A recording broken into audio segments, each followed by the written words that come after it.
Sa ating mga balita ngayong tanghali, paniningil ng dagdag toll fee sa North Luzon Expressway pansamantalang ipinagpaliban ngayong araw.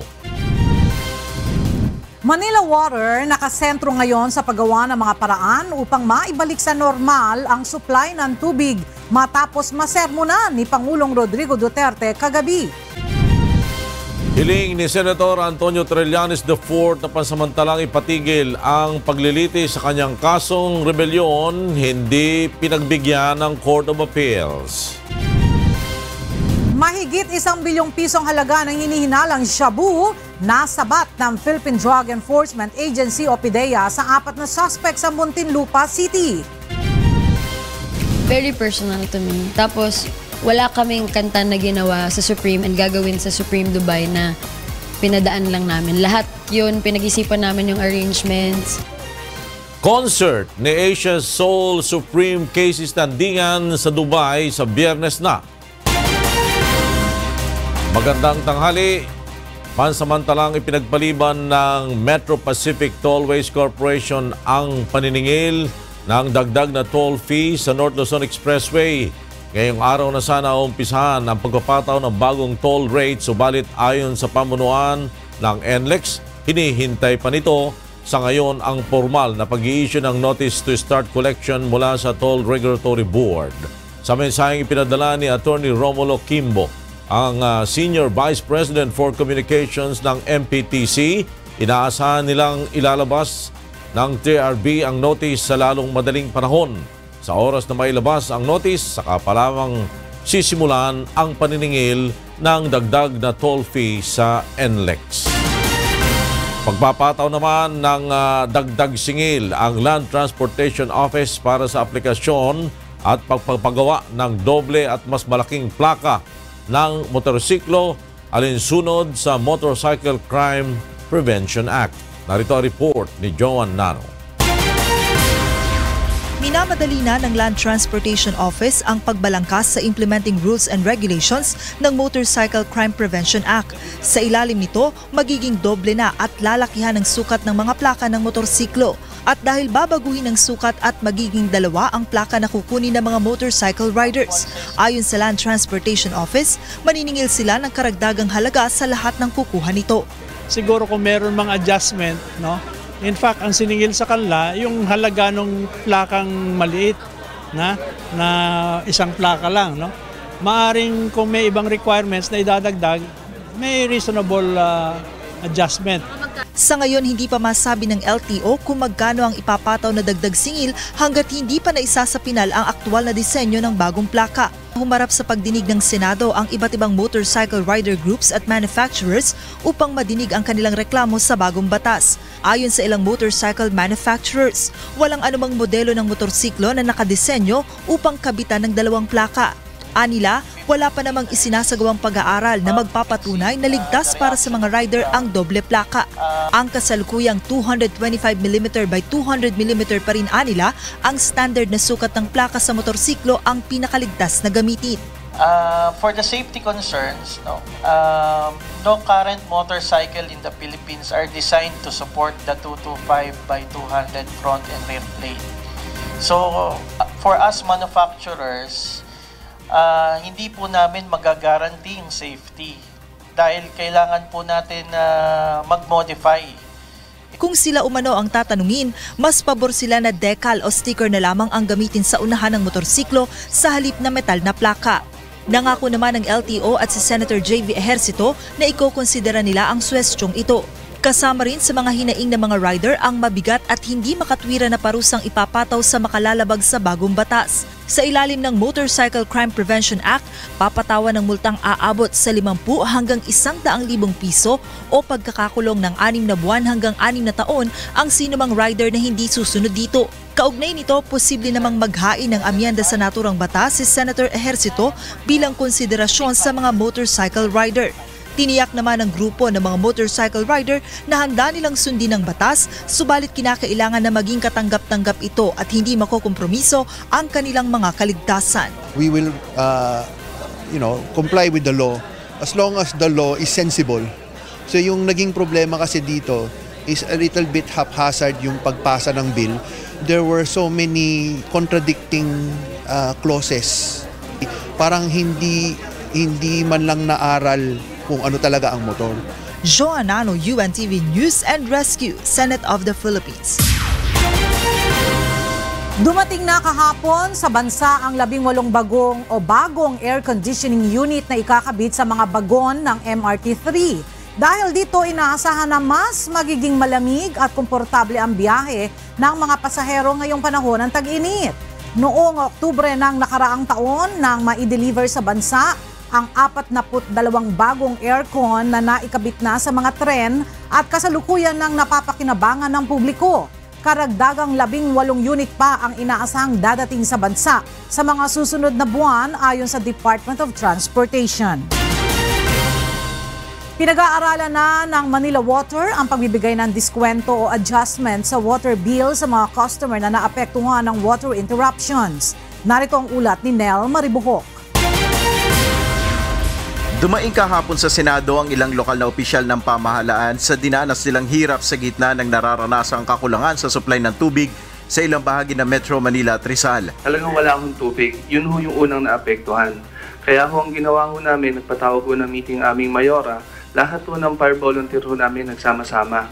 Kasi talaga ho nag-aaway-away na ho yung mga tao kasi hinaharang na ho yung fire truck. Ayon sa Manila Water, ginagawa naman nila ang lahat upang matulungan ang mga lugar na walang tubig.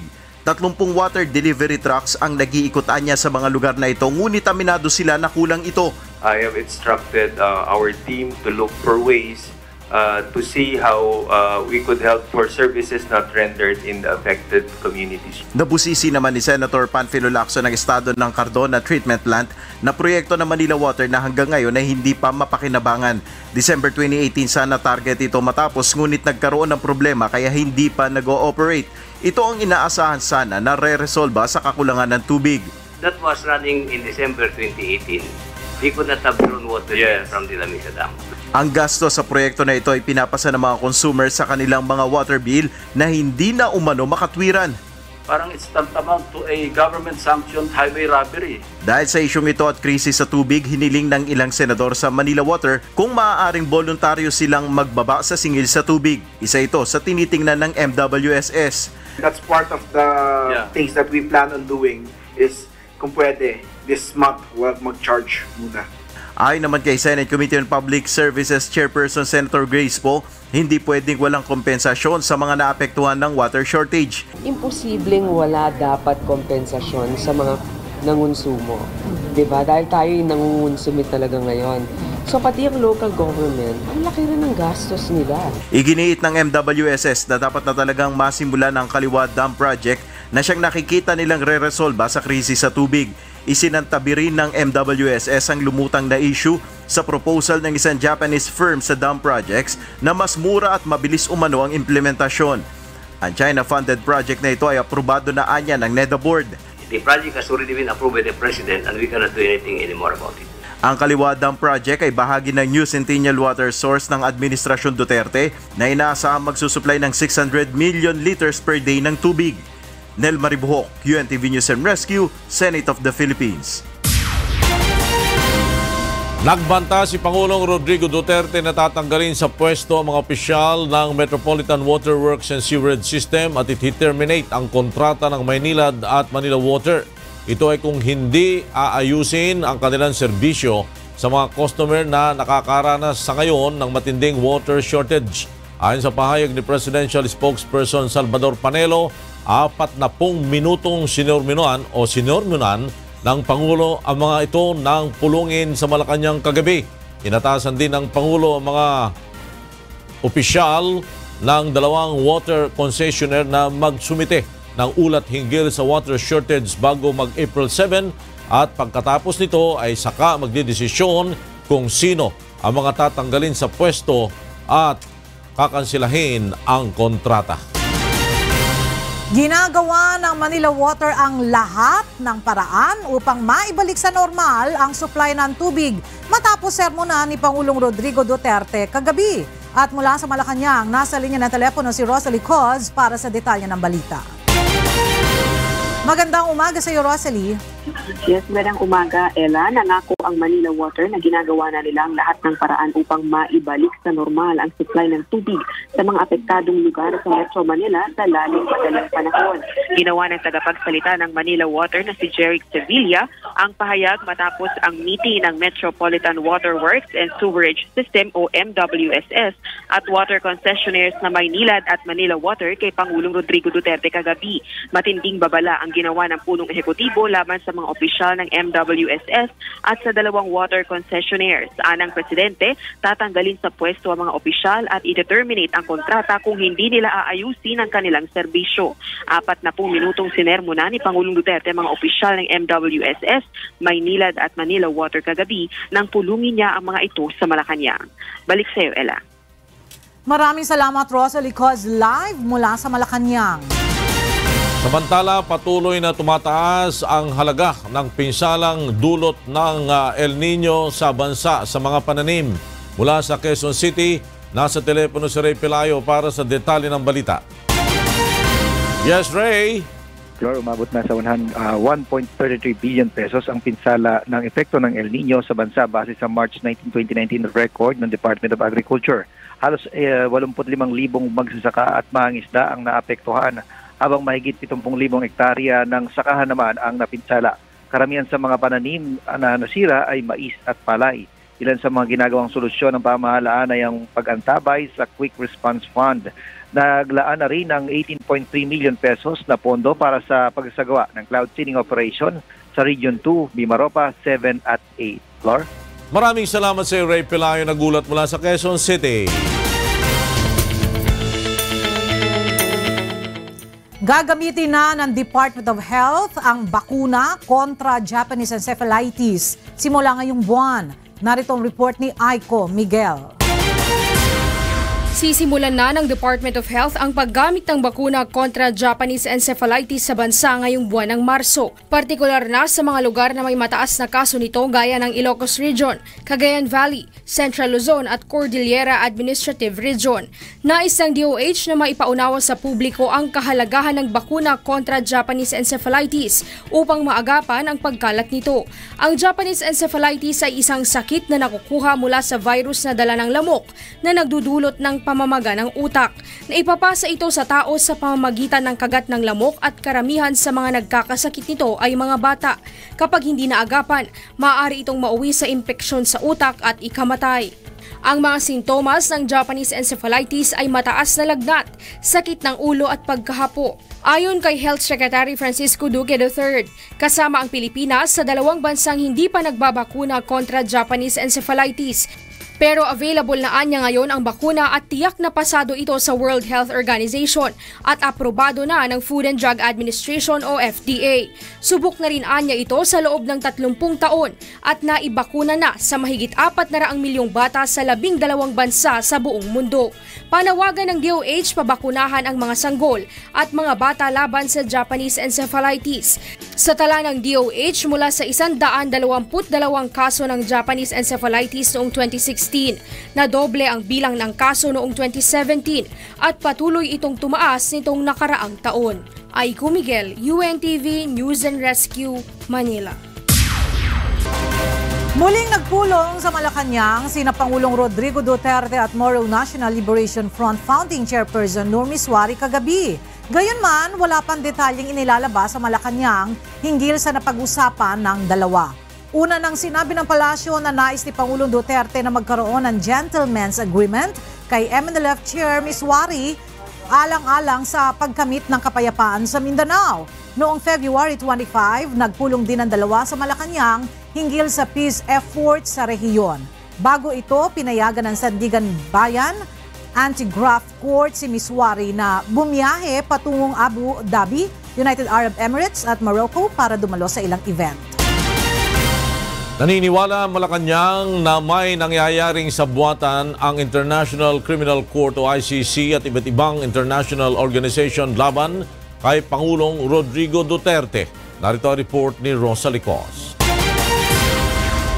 Political persecution ang tawag ni Presidential Spokesperson Salvador Panelo sa pagpipilit ng International Criminal Court o ICC na ituloy ang preliminary examination sa mga reklamong isinumite kaugnay ng drug war ng Duterte administration.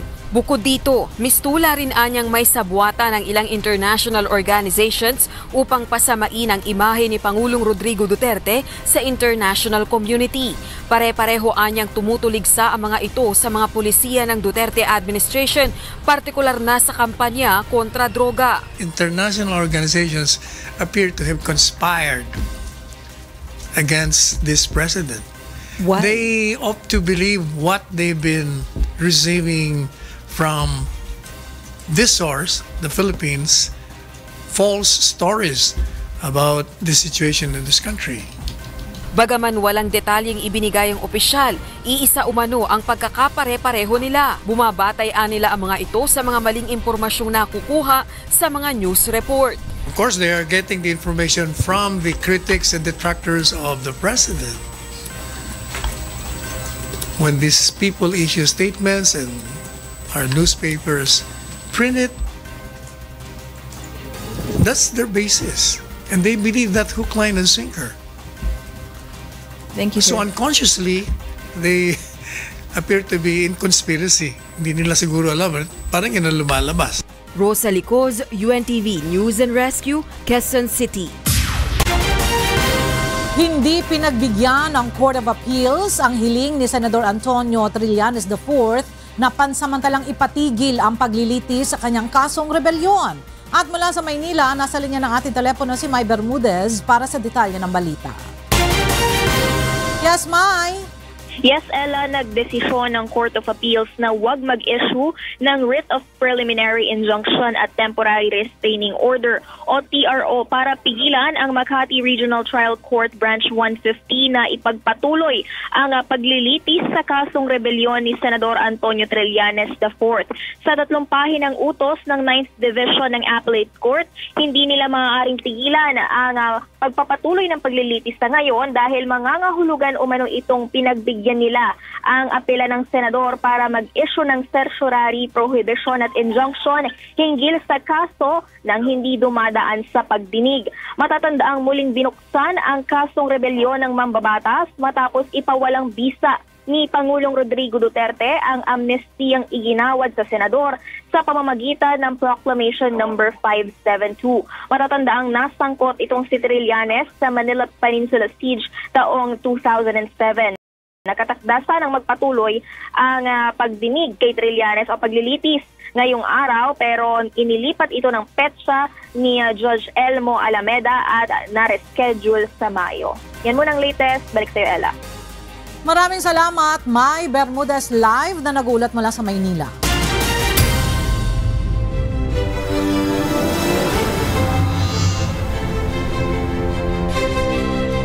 Inilabas na ang pangalawang senatorial survey ng Pulse Asia. Karamihan sa mga pasok sa top 12 ay mga pambato ng administrasyon. Narito ang report ni Grace Casin. Nanatili sa una at ikalawang pwesto sa senatorial survey ng Pulse Asia sina Grace Poe at Cynthia Villar. Umakyat naman sa rank 3 to 5 sina Bongo at Sani Angara Jr. Ayon kay Presidential Spokesperson Secretary Salvador Panelo, malaki ang tulong ng endorsement ni Pangulong Rodrigo Duterte upang tumaas ang awareness ng publiko kay Go. Sa ulat namang nakakagawa umano ng election offense, partikular na sa vote buying si Go dahil sa pagbibigay nito ng tulong sa mga biktima ng sunog sa kasagsagan ng election period, dapat anyang magsampa ng formal na reklamo ang kumu-question dito. Well, given the fact that he's very visible, I'm not surprised why he's within the top 3. He's very visible. Nanatili naman sa rank 3 to 7 sa survey si Lito Lapid habang bumaba naman si Pia Cayetano sa 5 to 7. Si Ronald Bato de la Rosa na dating pinakahuli sa top 12, umakyat na sa rank 5 to 8.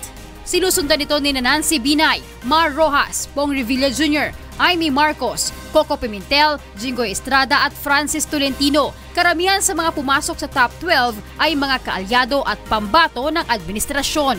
Yung tiwala at pagmamahal ng mga tao nandun pa rin. Nagpapasalamat din tayo sa latest survey. Bahagya namang tumaas sa senatorial survey ang ilan sa mga opposition candidate na sina Erin Tanyada, Samira Gutok, Chel Jokno at Romy Macalintal.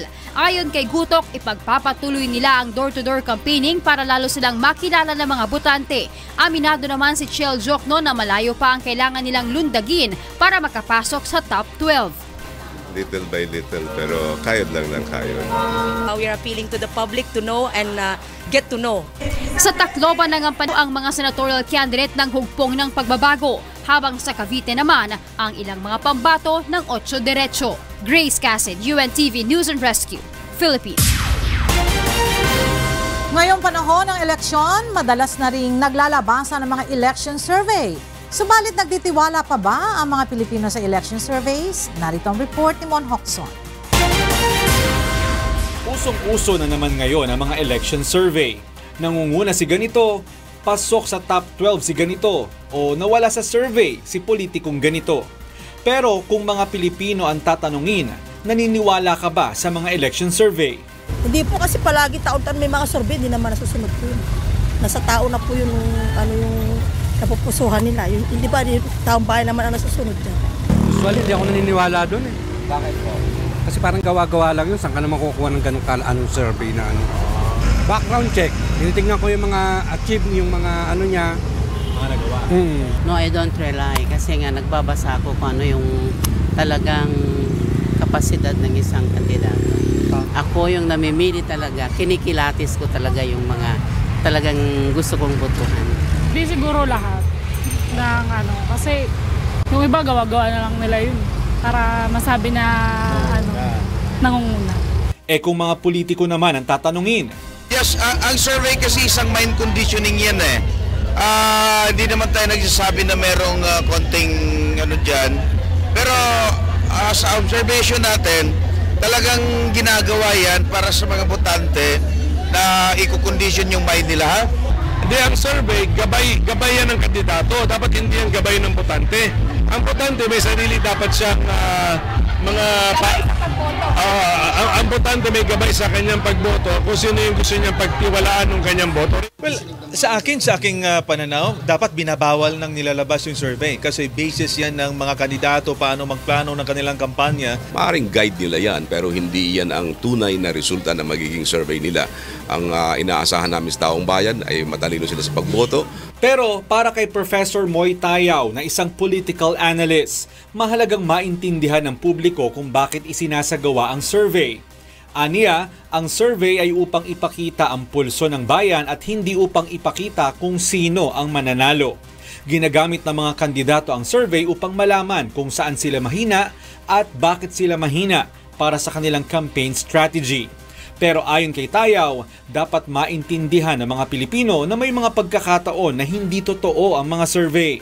Kung oobserbahan ang voting behavior ng mga botanteng Pilipino, nakikita at na-anticipate pa noon ng SWS at Pulse Asia ang ranking sa senatorial at presidential election.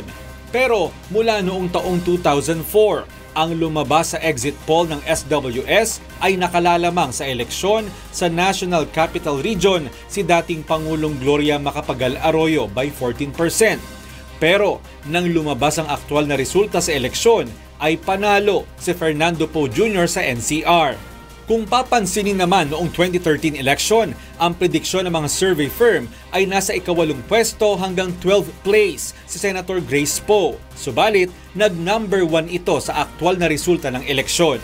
Ang mga survey ay useful pa din at least as an indicator where a candidate running for senator is placed. Ayon pa kay Tayaw, hindi stable ang survey. Maaring ang resulta ngayon ay pumupwesto ka na pang-9, subalit sa susunod na linggo ay pang-15 ka na. Kung kaya't hindi dapat pagbatayan ng survey upang piliin kung sino ang ibobotong kandidato. Pagdating naman sa prosesong ginagawa ng mga survey firms, gaya ng tinatawag na random sampling, maihahalin tulad ito sa pagtitimpla o pagtikim ng isang kape. Kumuha lamang ng isang kutsara upang malaman mo kung okay ba ang lasa nito. Pero hindi mo kailangang ubusin lahat ng kapeng ito para makita o malasahan kung tama ba yung pagkakatimpla mo sa kape. Gaya sa mga survey, nasa 1,200 hanggang 1,500 lamang ang tinatanong nila ng mga respondents. Kung gagawin ang random sampling, kailangan may representasyon ng lahat ng uri, kasarian at estado ng mga tao. Naniniwala rin si Tayaw na mas magandang dagdagan ang bilang ng mga respondents dahil ang Pilipinas ay isang arkipelago, hindi tulad ng Estados Unidos na madaling malaman ang pulso ng isang estado. Walay tayo at iba't iba ang pananaw ng mga mamamayan kung magpupunta ka sa iba't ibang rehiyon at iba't ibang probinsya. Iba-iba ang pulso dyan at iba't iba ang tendencies dyan. Tandaan na ang mga survey na lumalabas ay pulso lamang at nagbabago araw-araw. Hindi dapat ito ang magdikta sa mga botante ng kanilang ibobotong kandidato. Piliin natin ang sa tingin nating higit na makakatulong sa buhay ng mga Pilipino. Mon Hokson, UNTV News and Rescue. Susunod. Mga watchlist din po ito at katunayan nga po ito noong 2016 ay nag-surrender po ito dun sa Oplan Tokhang natin.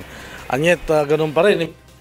Mag-live-in partner na hininalan tulak ng Shabu sa Quezon City, arestado sa buy-bust operation. Ilang LGU government offices at hospitals idineklarang 100% tobacco-free ng DOH Caraga. Very personal to me. Tapos, wala kaming kanta na ginawa sa Supreme and gagawin sa Supreme Dubai na pinadaan lang namin. Lahat yun, pinag-isipan namin yung arrangements. Concert ni Asia Soul Supreme KZ, tandingan sa Dubai sa Biyernes na.